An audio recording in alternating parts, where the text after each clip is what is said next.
Narasi ini dimulai pada tahun 1789 saat masa pemerintahan Raja Louis XVI, ketika Prancis dilanda krisis pangan yang berkepanjangan.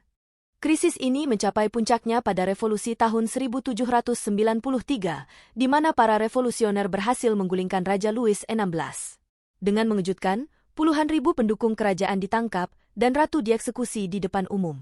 Di antara kerumunan saksi adalah seorang perwira yang terdiam bernama Napoleon yang menyaksikan dengan ngeri eksekusi ratunya. Dalam kekacauan yang menyusul kejatuhan monarki, Prancis membentuk pemerintahan sementara. Selama pertemuan sengit untuk menentukan masa depan negara, Napoleon terlihat sedang berdiskusi dengan seorang komandan militer bernama Paul.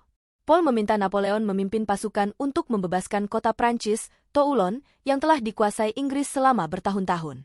Namun, Napoleon mengusulkan pendekatan yang berbeda. Alih-alih fokus pada pembebasan kota, ia mengusulkan serangan langsung ke benteng Inggris di pelabuhan. Ia yakin bahwa mengalahkan benteng tersebut akan membuat Inggris menyerah. Terkesan dengan kecerdasan strategis Napoleon, Paul setuju, dan keesokan harinya Napoleon dikirim ke Toulon. Setibanya di Toulon, Napoleon mengevaluasi pasukan Prancis dan memodifikasi artileri agar sesuai dengan gaya pertempurannya. Selama menunggu persiapan, Napoleon menyamar sebagai rakyat biasa untuk menganalisis kelemahan pertahanan Inggris. Beberapa hari kemudian, pada malam hari, Napoleon memulai serangan dengan strategi yang brilian, dan Prancis berhasil menghancurkan pertahanan Inggris. Setelah kemenangan ini, Paul menobatkan Napoleon sebagai brigadir jenderal. Seiring berjalannya waktu, kehidupan pribadi Napoleon mengalami perubahan dramatis.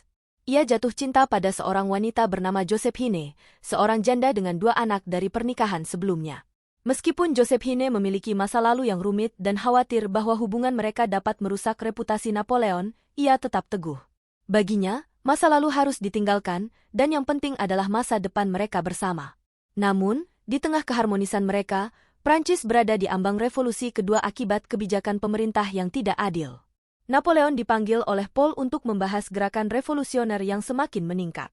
Meskipun situasinya sulit, Napoleon meyakinkan Paul bahwa pasukan pemerintah yang berjumlah 4.000 orang sudah lebih dari cukup untuk mengalahkan kelompok revolusioner yang berjumlah 20.000 orang.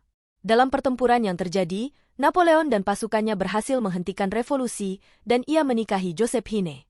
Namun, kebahagiaan pernikahan mereka tidak berlangsung lama karena ketegangan politik di Prancis dan ketiadaan pewaris tahta bagi Napoleon. Dalam tekanan yang besar, Napoleon menceraikan Josephine dan menikahi putri keluarga kerajaan Austria untuk memperkuat aliansi. Tak lama kemudian, mereka diberkati dengan seorang putra yang menjamin kelangsungan garis keturunan Napoleon. Meskipun meraih kemenangan di ranah pribadi, Napoleon terlibat dalam konflik mematikan dengan Rusia, Austria, dan Inggris yang berujung pada penggulingan dan pengasingannya ke Pulau Elba.